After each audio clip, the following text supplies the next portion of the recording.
Ang ganda ko pa rin hanggang ngayon. Hindi nakakapagtakang nahuhumaling pa rin sa akin ng mga lalaki kahit ang mga kabataan. Kahit may karelasyon pa sila o kahit gano'n nakatagal, kayang-kaya ko silang agawin sa mga kapareha nila. Kaya huwag magpapakampante ang mga babaeng yan sa akin. Magiliw na pinagmamasdan ni Elsa ang hubog ng katawan niya sa malaking salamin. Kahit 48 na siya, hindi pa rin ito nagpapahuli sa mga kabataan. Sexy, maganda, at daig pa nito ang dalaga kung pumorma. Hindi rin siya lumalabas ng bahay nang hindi nakapaglalagay ng makeup sa muka. Kaya't halos lahat ay napapalingon kapag siya ay napapadaan. Bagay na minana ng kanyang anak na si Rizel. Maaga siyang hiniwalayan ng asawa dahil lapitin ng lalaki, na siyang ikinasaya niya naman dahil ayon sa kanya, pinagpala siya at dapat na ipagmalaki ang kanyang kagandahang taglay na kinahuhumalingan ng mga kalalakihan. Ma, saan ka naman pupunta? Bakit ganyan ang ayos mo? Makikipagkita ako kay Paulo. First date namin kaya dapat kailangang maganda ako. Paulo? Akala ko si Rainier ang boyfriend mo ngayon. Hiwalay na kami dahil pinagpalit ako sa mas bata. Di hamak na mas maganda naman ako kesa sa babaeng yun. Wala naman akong pakialam dahil maraming lalaki pa naman ang naglalaway sa alindog ko. Tumangutango si Rizel habang nakikinig sa sinasabi ng ina at nagpatuloy sa pagsusuklay ng mahaba nitong buhok. Ilang sandali pa, lumabas na si Elsa ng bahay. Nakasuot siya ng kulay rosas na maikling bestida at nakalabas pa ang cleavage niya. Halos lumuwa ang mga mata ng mga construction worker nang mapadaan siya dahil sa kanyang ayos. Madalas na napagkakamalan silang magkapatid lang ng kanyang anak. Dumating siya sa restaurant kung saan sila magkikita ni Paulo. Pinagtitinginan siya ng mga waiter dahil halatang mas bata ang lalaki kaysa sa kanya. Oh, bakit ganyan ka kumakatingin? Nagagandahan ka rin ba sa akin? Tila namula ang mukha ng waiter dahil nahuli siya ni Elsa na napasulyap sa umbok ng dibdib nito. Ngunit imbes na mainis, tinitigan pa ito ng malagkit ng babae at pangiti-ngiti pa na hinawi ang bangs. Ilang saglit pa'y umalis na ang waiter matapos na maibigay ang pagkain. Pakagatlabi pa siyang kinakausap si Paulo at siya mismo ang humawak sa kamay ng lalaki. Pagtapos nating kumain, saan tayo pupunta? Alam mo bang pakiramdam ko, magtatagal ang relasyon natin? Dahil yung matipuno mong katawan, yan ang isa sa nagustuhan ko sa'yo. Alam kong mapapaligaya mo talaga ako, kaya iwan mo na yung asawa mo. Napangiti ang lalaki sa panunukso niya, kaya tumayo si Paulo at hinimas-himas ang balikat niya. Natatawa pa si Elsa ng mahina dahil nakikiliti siya sa ginagawa ng lalaki sa kanya. Ang aga mo namang pinapainit ang katawan ko. Mamaya na pagkatapos na nating kumain, siguradong ikaw magsasawa. Sambit pa niya habang malagkit na nakatitig sa lalaki ng nakatingala. Nagpatuloy sila sa pagkain habang nag-uusap. Tila lalanggamin sila sa tamis ng kanilang lambingan. Hindi nila alintana na pinagtitinginan na sila ng mga tao. Hayaan mo na sila, Paulo. Inggit lang sila sa pagmamahala natin. Isa pa, wala silang girlfriend na kasing ganda at sexy ko. Lumabas na sila ng restaurant at kapituko si Elsa sa braso ng boyfriend. Nang biglang humarang sa kanilang harapan ng babaeng salubong ang kilay at namumula sa galit. Kasama pa nito ang anak na 6 na taong gulang.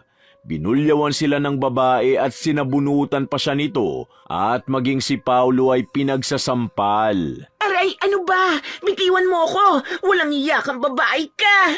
Lumaban si Elsa sa babae. Napag-alaman niyang asawa ito ng boyfriend.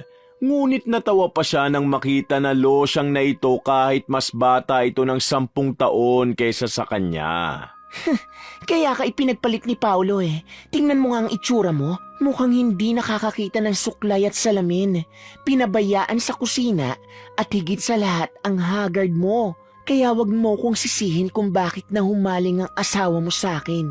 Dahil ni sa kalingkingan ko, walang-wala ka. Inirapan pa niya ang asawa ng lalaki at inayos ang damit na halos lumabas na ang kanyang dibdib. Hindi lingid sa kaalaman ni Elsa na kasalang kinatagpo. Ngunit wala siyang pakialam basta't gusto niyang makipagkita at makatikim ng panandaliang kaligayahan. Sinabi ko naman sa'yo na hiwalayan mo na yung asawa mong lumba-lumba eh. Kaya yan, galit na galit. Uuwi na nga lang ako. Sinisira niyo lang ang araw ko. Muli siyang binulyawan ng babae at susugurin. Ngunit pinigilan ito ni Paulo, kaya't siya mismo ang sinapok ng babae. Umuwi si Elsa na hindi man lamang natikman ang matipunong katawan ng lalaking kanyang inaasam-asam. Buwisit na babaeng yun. Sisirain pa ang mukha ko ha. Itutulad ba naman ako sa kapangitan niya? Kasalanan ko bang maganda ako? Nagagalit ang mga buwisit na yun dahil nagkakagusto sa akin ng mga asawa nila. Palibhasa, mga amoy lupa na sila. Pumasok ng bahay si Elsa at nadatna ng anak na may kausap sa cellphone habang tumatawa. Umupo siya sa harap ng salamin at inayos ang sarili. Ilang sandali pa'y in-off na ni Rizel ang cellphone nang matapos ang pakikipag-usap sa kabilang linya. Oh, akala ko ba may pinuntahan ka, ma? Nakakapanibago naman dahil kadalasan inuumaga kang umuwi. Ba't nandito ka na? Buwisit kasi ang asawa ni Paulo. Sinugod kami sa labas ng restaurant. Kasalanan ko ba na ipinagpalit siya dahil hindi na nga nakakapag-ayos? Mga babaeng insecure sa kagandahan ko. Maghanap ka na lang kasi ng single at mayaman, katulad ng nababasa ko sa mga kwento. Kaya ako gusto ko malaprinsesa ang buhay ko eh. Ayokong kung kani-kanino lang. Kung hindi mayaman kahit gwapo pa, busted agad, ganoon. Humugot ng malalim na buntong hininga si Elsa dahil magkaiba sila ng pananaw ng kanyang anak. Sapagkat kung kani-kanino lamang siya nakikipagrelasyon, para punan ang pangangailangan sa tawag ng laman. Napalingon sila sa bintana nang mapansin ang kotse na tumigil sa tapat ng bahay ni Mayla. Isang simpleng dalaga na kaedara ni Rizel. Maamong mukha at morena. Nanlaki ang mga mata ng mag-ina nang makitang lumabas sa kotse ang gwapong lalaki. Chinito at namumula pa ang pisngi. Oh my gosh, ang gwapo niya. Sino kaya siya? Ay, oo nga anak. Mayaman siguro ang lalaking yan. Pero anong ginagawa niya sa bahay ni Mayla? Tara, alamin natin. Pasimple silang nagmasid upang makiusyoso. Namilog ang kanilang mga mata nang yakapin ng lalaki si Mayla at hinalikan pa nito ang dalaga sa pisngi. Namiss kita, mahal. May pasalubong ako sa'yo rito, oh. Pasensya na ako, hindi ako nakatawag ng 2 linggo, ah. Wala kasing signal sa farm ni na Papa, eh. Okay lang naman, naiintindihan ko. Halika, pumasok ka na sa bahay. Dinalan ko kayo ng fruits and vegetables na inani ng mga tauhan namin. Sigurado ako magugustuhan niyo to. Maraming salamat, mahal. Nag-abala ka pa talaga. Nagkatinginan ng mag-ina dahil hindi makapaniwala na may nagkagusto kay Mayla na isang poging mayaman. Nanooy nilalait nila dahil tanging ang mga mata lamang nito ang maputi ng magtrabaho sa gasolinahan bilang pump girl. Nakita mo yun, ma? Hinalikan niya si Mayla. Ibig sabihin, boyfriend niya si Kisoy. Oh my gosh, hindi sila bagay. Mas bagay kami ng lalaking yun. Type ko rin siya. Pero akitin mo na lang, hindi pwedeng mapunta yun kay Mayla. Dahil ang bagay sa kanya, mga ordinaryong tao lang. Ay, sinabi mo pa, magmumukha lang siyang katulong ni Tisoy kapag magkasama sila. Ako ang nababagay sa kanya dahil ang poging katulad niya, deserve ang malaprinsesang kagaya ko. Tila ba'y nananaginip pa ito ng gising habang nakadungaw sa bintana. Bahagyang napalingon si Mike sa kanilang kinaroroonan, kaya't tumambad sa paningin ng mag-ina ang gwapong mukha ng lalaki. My Prince Charming, magiging akin ka rin. Hindi ka pwedeng mapunta sa babaeng yan. Dali-dali nilang isinara ang bintana nang makita sila ni Mayla na halatang nagmamasid sa kanila. Napakunot noon na lamang ang dalaga dahil alam niyang nakikibalita na naman ang mag-ina. Nagkakilala sina Mayla at Mike sa tulong ng manager noon sa gasolinahan. dahil magpinsan ang mga ito. Unang beses pa lamang siyang nakita ng binata ay nagustuhan na siya nito dahil sa ugali niyang magalang, mabait at matulungin sa mga magulang. Hindi nagtagal, niligawan nito si Myla hanggang sagutin siya ng dalaga. Mahigit 2 taon na rin ang kanilang relasyon at nag-work from home na lamang ang dalaga nang makakita ng online job. Niyaya ni Mike ang kasintahan upang mamasyal. Pumayag si Myla dahil sabik din na makasama ang binata. Dinala siya nito sa isang lugar na halatang sinadya pang inayos. May mga bulaklak sa daan at mga ilaw, kaya't naging romantic place yun. Kinabahan si Myla nang inilibot niya ang kanyang paningin, hanggang sa matanaw niya ang mesa na naroon sa maliit na cottage. Lumakad sila papalapit doon. Maya-maya, lumuhod si Mike at binuksan ang maliit na kahon na may singsing na kinuha nito sa bulsa. Kaya't maluha-luha niyang tinitigan ang kasintahan. Mahal, will you marry me? Oo naman. Grabe, nag-effort ka pa talaga. Tumayo si Mike at masayang isinuot ang singsing kay Myla at mahigpit nitong niyakap at hinalikan sa labi. Hindi makapaniwala ang dalaga na sa simpleng kagaya niya nag-propose si Mike na nagmula sa may kayang pamilya. Pangako, gagawin ko ang best ko. Mapasaya ka lang, mahal ko. Kahit simpleng buhay, masaya naman ako eh. Basta magkasama lang tayo. Mahal na mahal kita, Mike. Hindi ako papaig na magkakahiwalay pa tayo. Ikaw lang ang taong naniwala sa kakayahan ko. Muling siniil ng halik ni Mike ang kasintahan. Agad nilang pinagplanuhan ang kasal. Masaya silang nag-uusap kung sino-sino ang iimbitahin nila at napagkasunduan nila na simpleng garden wedding ang gaganapin sa mismong tinutuluyan ng binata. Tamang-tama dahil malawak ang garden sa bahay. Parang playground nga namin yun noon eh. Si Mama kasi yun ang paborito niyang lugar sa mansyon. Kaya nung mamatay siya pinanatili talaga namin na maganda ang garden dahil pakiramdam namin buhay pa rin siya. Sayang nga dahil hindi kanya naabutan. Nasisiguro kong magugustuhan kanya dahil simpleng babae rin siya katulad mo. Matapos ang tagpong yon, inihatid ni Mike si Myla sa bahay na tinutuluyan nito at agad ding nagpaalam upang umuwi. Lingid sa kaalaman nila, may plano nang nabuo sa isipan ni Rizel upang agawin ng binata. Naging abala sila sa pagpaplano ng kanilang kasal dahil 3 buwan na lang ay gaganapin na yun. Halos kumpleto na ang lahat. Kulang na lang ang kasal upang magsama sila bilang mag-asawa. Tumambay si Rizel sa tapat ng tindahan. Binabantayan nito si Mike ilang araw na.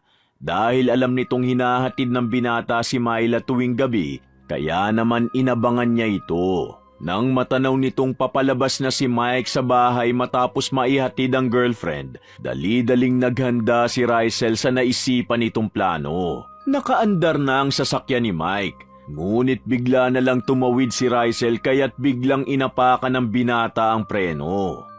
Aray! Ang sakit ng balakang ko! Hindi ako makatayo. Miss, sorry, hindi ko sinasadya. Halika, dadalhin na kita sa ospital. Ang binti at balakang ko ang sakit. Please, buhatin mo ako.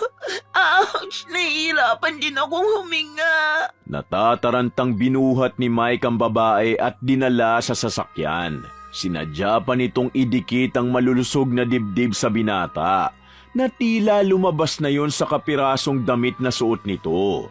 Dagdagan pa ng maong short na mahaba-haba lang ng 3 inches sa suot nitong underwear. Miss, sorry talaga. Hindi kasi kita nakitang tumawid. Hindi ako makahinga. Parang mamamatay na ako. Miss, malapit na tayo sa ospital. Tumamlay ang katawan ni Rizel at hindi na ito gumagalaw. Saglit na tumigil sa pagmamaneho si Mike at isinagawa nito ang mouth-to-mouth resuscitation dahil yun lamang ang naisipan niyang paraan upang mabigyan ng hangin ang babae. Ibinuka nito ang bibig ni Rizel at humigop ng hangin at ibinuga sa babae. Makailang ulit niyang ginawa yun at tinapik-tapik ang pisngi nito. Muli niyang inilapat ang kanyang bibig, ngunit nagulat siya nang biglang niyakap siya ng babae at siniil ng halik na hindi niya naranasan sa kanyang girlfriend. Pilit siyang kumawala mula sa ginagawa ng babae. Ngunit mahigpit pa rin siyang niyayakap nito hanggang sa unti-unti na nitong magustuhan ang ginagawa ni Rizel. Kumandong ito sa kanya at siniil ito ng halik sa leeg pababa sa kanyang dibdib. Hinubad ng babae ang pangitaas nitong saplot at muli siya nitong niyakap. Alam kong may girlfriend ka na, pero sa akin mararanasan mong maging masaya na hindi niya na ibibigay sa'yo. Pakiusap, tama na, itigil na natin to. Alam kong gusto mo rin ang ginagawa ko sa'yo, kaya wag ka nang mahiyang tumugon. Labag man sa damdamin ni Mike ang kanilang ginagawa ng babaeng hindi kilala, ngunit nagugustuhan naman ng kanyang katawan.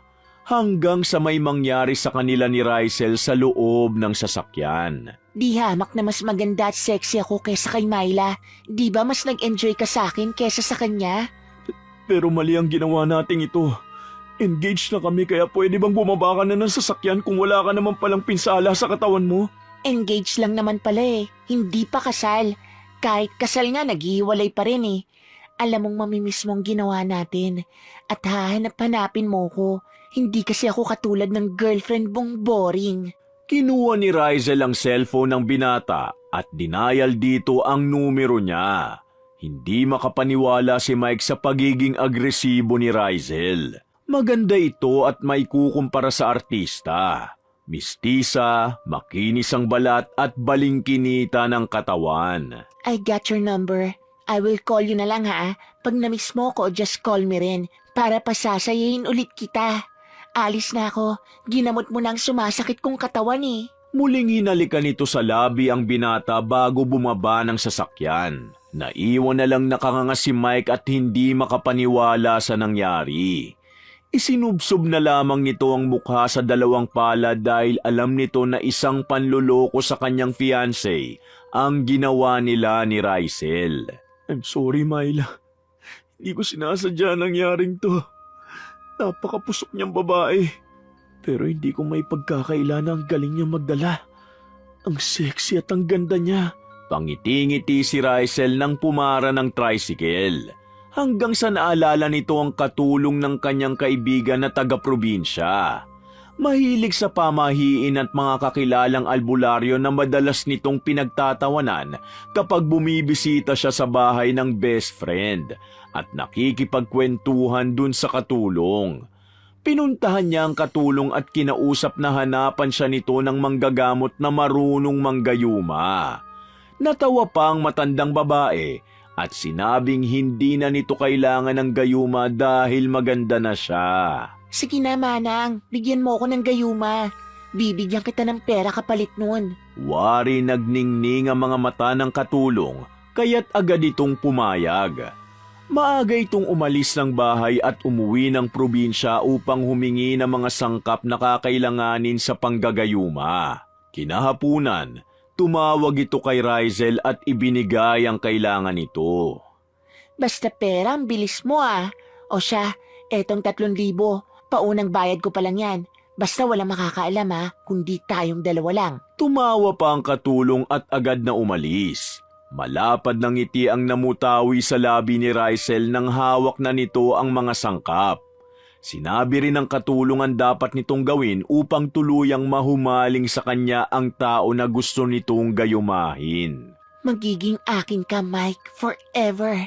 Walang makakahadlang sa buhay prinsesa na pinapangarap ko. Hindi nagtagal, napansin niya ang kotse ng binata na papasok sa iskinita kung saan nakatira si Myla. Hinintay nito ang paglabas ni Mike at hinarang ang kotse sa daan. Ayaw pa sanang buksan ni Mike ang bintana ng sasakyan, ngunit malakas itong kinatok ng babae, kaya naman napilitan siyang kausapin ito. Pwede ba tayo mag-usap kahit sandali lang? Sige ka, pag hindi mo ako pinagbigyan, mag-iiskandalo ko rito. At malalaman nila ang tungkol sa atin. Tinatawagan kasi kita, hindi ka sumasagot eh. Nagmamadali kasi ko eh. Ano bang sasabihin mo? Sabihin mo na lang ngayon. Hindi mo ba ako namimiss? Alam mo bang, Umiinit ang katawan ko sa tuwing nakikita kita, Mike. Iwinasiwas nito ang panyo na nilagyan niya ng langis na may gayuma. Sa pamamagitan ng aroma nun, unti-unti niyang nabibihag ang sino mang gustuhin niya. Hindi maipaliwanag ng binata ang naramdaman, kaya't muli nitong pinasakay si Rysel sa kotse. Mas tumindi ang pagkahumaling nito sa babae na tila ba'y naging sunod-sunuran siya ng malanghapang kakaibang aroma na dala ni Rysel. Dinala siya ng lalaki sa kondo nito at muling may nangyari sa kanila. Grabe, ang hot mo. Hindi ako makapaniwala na ganito kakagaling sa kama. Sinabi ko na sa'yo, di ba? Kaya iwan mo na yan si Myla dahil boring siyang kasama. Malakas pa itong tumawa habang ipinagpapatuloy ang pangaakit sa binata. Samantala, naiwan ni Myla ang laptop sa sasakyan ng boyfriend. Nade-detect niya ang location ng laptop na nakakonek sa kanyang cellphone. Kaya't pinuntahan niya ito sa kondo na matagal nang hindi inuuwian ng boyfriend. Akala ko ba binibenta niya ng unit na yon?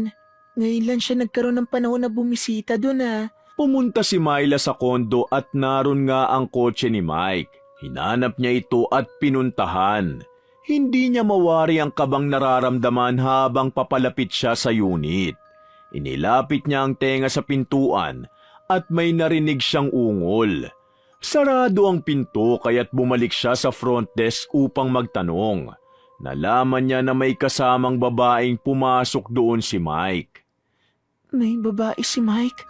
Hindi ako makapaniwala. Bakit niya ako lulukuhin? Nalalapit na ang kasal namin. Nag-abang doon si Myla buong magdamag. Hanggang sumapit ang umaga, nakita niya sa parking area si Mike kasama si Rysel na nooy nakahawak pa sa bewang ng lalaki.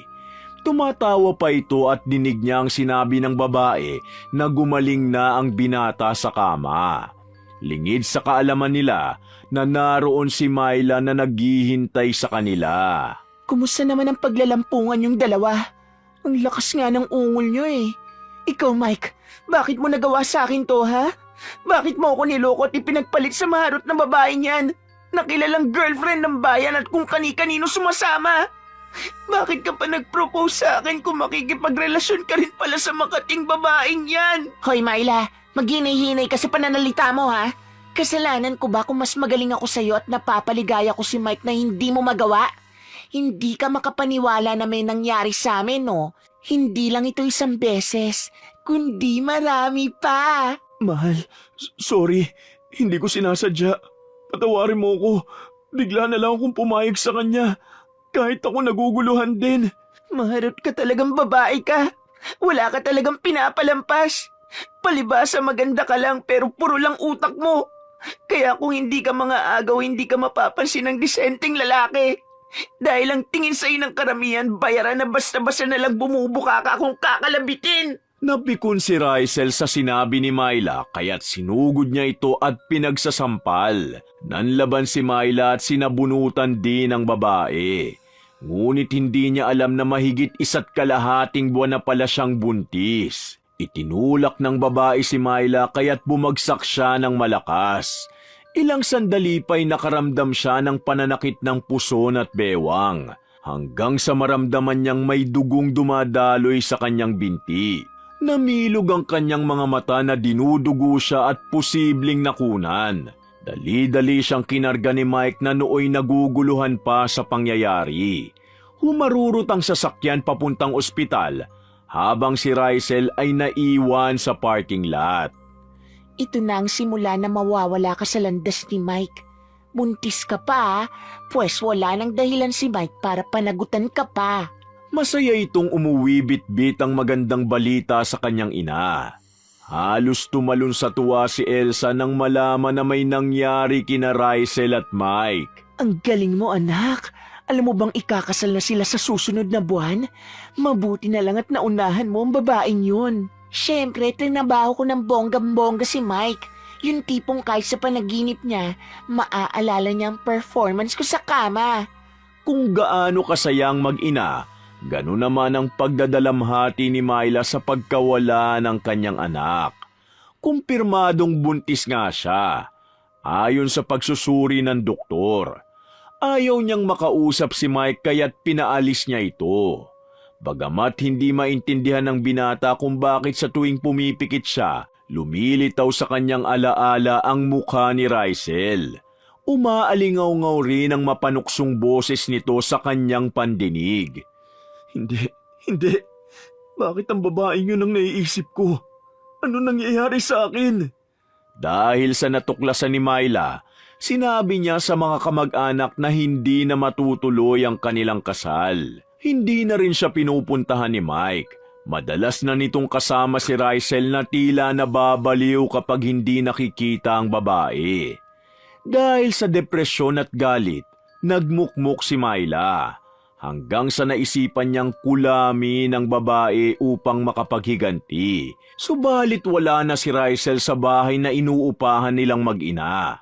Maging si Elsa ay sinasabing wala siyang alam sa tuwing tatanungin siya kung nasa ng dalaga. Ngunit alam nilang nagsisinungaling lamang ang ginang. Naghanap ng magaling na manggagamot si Myla na may karunungan sa kulam at barang. Mabuti na lang at nung magkasakitan sila ni Rysel, may nahablot siyang pulseras nito. Yun ang binigay niya sa matandang lalaki. Umusal ito ng orasyon at isinalang sa apoy ang pulseras ng babae. Ilang sandali pa, pinatakan nito ng langis na nagmula pa sa bote na may sangkap na ahas. Alam mo, Neneng, nararamdaman kong maitim na mahika na nakapalibot sa boyfriend mo.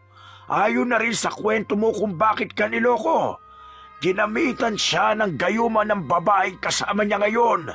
Kaya't bago pa man dumating ang kabilugan ng buwan, kailangang putulin ang gayuma na isinagawa ng babae.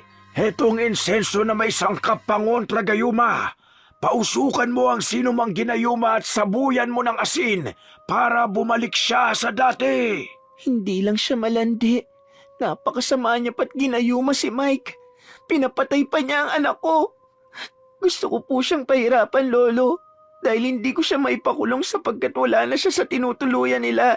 Gusto kong mabigyan siya ng leksyon. Tumango ang matanda kaya may ibinigay itong kapirasong telang itim kay Myla. Pinasindihan niya yon at inilagay sa bote na may insekto. Inilagay din nila doon ang pulseras ni Rysel upang maging mabisa ang paghihiganti ng dalaga. Samantala, bumisita si Elsa sa bahay na tinutuluyan ni na Rysel at Mike. Nagustuhan din ito ang lalaki kaya't maging ito'y naisipan na agawin si Mike sa sarili nitong anak, kaya't inakit niya ito.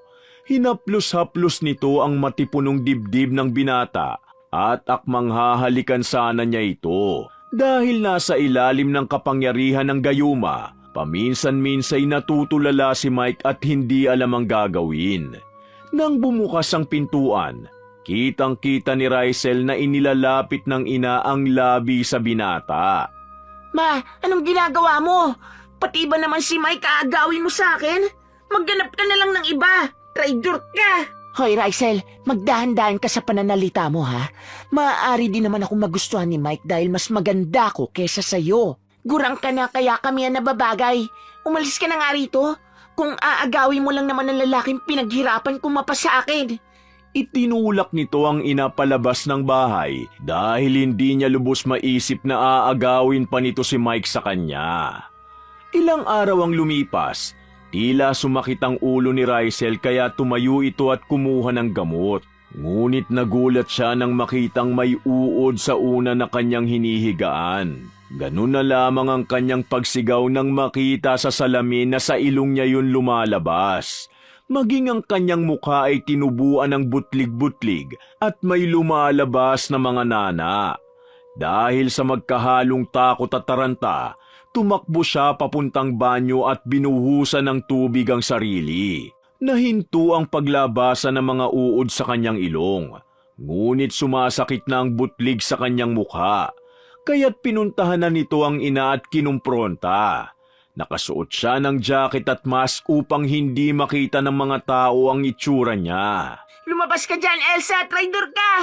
Alam kong ikaw may kagagawa nito sa akin, hayop ka! Para makapaghiganti ka sa akin at agawin si Mike! Walang iya ka talaga! Bakit nanggugulo ka pa rito? Gabi na! Ano bang pinagsasasabi mo? Maang-maangan ka pa talaga? Tingnan mo nga ang mukha ko. Alam kong ikaw may kagagawan kung bakit ako nagkaganito. Walang iya ka talaga, pinakula mo pa ako. Maging si Elsa ay natakot sa itsura ng anak dahil napansin nitong may gumagalaw-galaw pa sa butlig nito. Hanggang sa lumabas ang maliliit na uod kaya't napasigaw din ito. Mariin pa nitong sinabi na wala siyang alam sa nangyayari kay Rysel at marahil ay binarang ito. Hindi ko yan magagawa sa'yo. Kaya pwede ba umalis ka na rito? Ipagamot mo yung sarili mo dahil baka bukas lamunin ka na ng mga uod na unti-unting kumakain ng laman mo. Napadaan ang tricycle driver na pinsan ni Myla at nasaksihan ang away ng mag-ina. Kaya't nang umalis ang babae, ay pasimpleng sinundan niya ito. Alam na kasi sa kanilang lugar ang pangaagaw na ginawa nito kay Mike. Nang matuntun nito ang lugar kung saan naninirahan si Rysel, agad nitong ipinagbigay alam kay Myla. Kaya't kinabukasan, pinuntahan ng dalaga ang address na sinabi ng pinsan at minanmana ng bahay. Mula sa bintana ay nakita nito ang dating boyfriend na sinusubuan ng pagkain ni Rysel. Nagbago ang aura ng mukha nito na animoy binalot ng dilim ang pagkatao. Babalik ka rin sa dati, Mike. Ang Mike na kilala at minahal ko. Tumawag si Myla sa matandang lalaki upang dagdagan ang pagpapahirap kay Rysel. Nang sa gayon ay makalayo ito kay Mike at siya naman ang makalapit sa binata. Nilagyan ng karayom ng matanda ang garapon, dahilan upang mapahiyaw sa sakit si Rysel. Naghahanda na sana ito upang puntahan ng katulong para humingi ng saklolo nang sa gayoy matanggal ang kulam sa kanya. Ngunit naunahan na siya ni Myla. Pumasok ang babae sa banyo at nagsusuka ito ng mga uod. Kaya't dali-daling pumasok si Myla sa bahay na nagkataong bukas ang pintuan. Agad niyang sinindihan ang halamang sangkap na may insenso at nagsimula na itong umusok. Nabigla si Mike nang makita siya nito na animoy nangungusap ang mga mata. Inilapit niya ang usok sa binata at nilagyan ng kaunting asin ang ulo nito. Tila ba'y umaliwalas ang mukha ni Mike at biglang bumalik sa wisyo ang binata. Myla, mahal, nasan tayo? Bakit ngayon ka lang nagpakita? Nandito ako para bawiin ka. Alam kong biktima ka lang din ng babaeng maharot na yon. Gusto kanyang gamitin sa pansariling kaligayahan. Kaya uuwi na tayo ngayon din. Pinahiran niya ng langis ang sintido ng boyfriend at pinainom ng tubig na ibinigay sa kanya ng matandang lalaki. Lumabas ng banyo si Rysel na nooy nagulat sa presensya ng dalaga. Hoy Myla, anong ginagawa mo rito ha? Akin na si Mike kaya't hindi mo siya makukuha sa akin. Tingnan mo nga ang sarili mo. Dinapuan ka na ng sakit, pero matabil pa rin yung dila mo. Kinarma ka na siguro kaya't naaagnas na yung mukha mo. At ano yan, ha? Bakit nilalabasan ng uod yung mga sugat mo sa mukha? Binarang ka na siguro ng mga taong nilait at kaaway mo. Ibalik mo si Mike sa akin. Akin lang siya. Hindi mo siya pagmamay-ari. Kaya wala kang karapatang kontrolin ang buhay niya. Sinabuyan ni Myla ng langis sa mukha ang babae. Kaya tumindi ang sakit na naramdaman nito. Malakas ang kapangyarihan ng matandang lalaking hiningan niya ng tulong kaya't napawalang bisa ang gayuma ni Rysel kay Mike. Hindi na rin matabla ng sumbalik si Myla dahil sa ritual na isinagawa ng mambabarang sa dalaga. Ang sumbalik ay isang paraan ng pagbabalik ng sumpa o kapangyarihang itim na isinagawa ng isang tao sa taong kinamumuhian nito.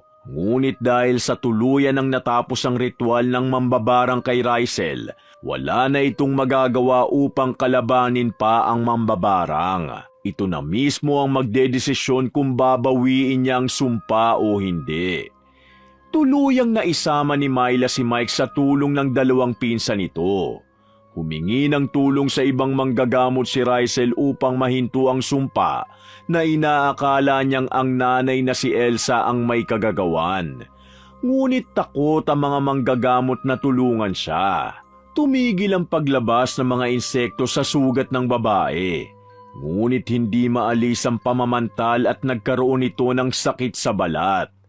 Pinandidirihan siya ng mga tao dahil sa masangsang na amoy ng likido na lumalabas sa kanyang mga sugat. Si Elsa naman, nagpakalayo-layo dahil sa kahihiyan na idinulot ng kanyang anak. Di kalaunan, nagkaroon din ito ng sakit na nakuha nito sa iba't ibang lalaking nakakarelasyon.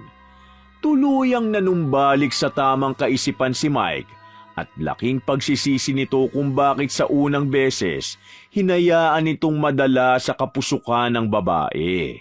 Hindi ako mapapagod na humingi sa iyo ng tawad. Alam kong may pagkakataon na naging marupok ako. Pero sana mapatawad mo ko, mahal. Ako rin ang dahilan kung bakit nawala ang anak natin. Patawarin mo ko. Mahigpit na niyakap ni Mike si Myla at lumuhod sa harapan nito. Humagulgol ito sa iyak at sinisi ang sarili sa lahat ng hindi magandang nangyari sa kanila. Kaya't patuloy nitong sinusuyo si Myla hanggang sa kung kailan ito magiging handang muling tanggapin ang kanyang pag-ibig. Makalipas ang 2 taon, sa wakas ay natuloy na ang pagpapakasal ni na Myla at Mike. Si Rysel naman, tumira sa lansangan at naging palaboy. Ang nooy maganda, sexy at mapanglait sa kapwa ay nilalayuan at tinataboy na ng mga tao sapagkat hindi sukatan ng pisikal na kaanyuan upang hangaan at mahalin ng kapwa, kundi ang kabutihan ng puso. Wakas!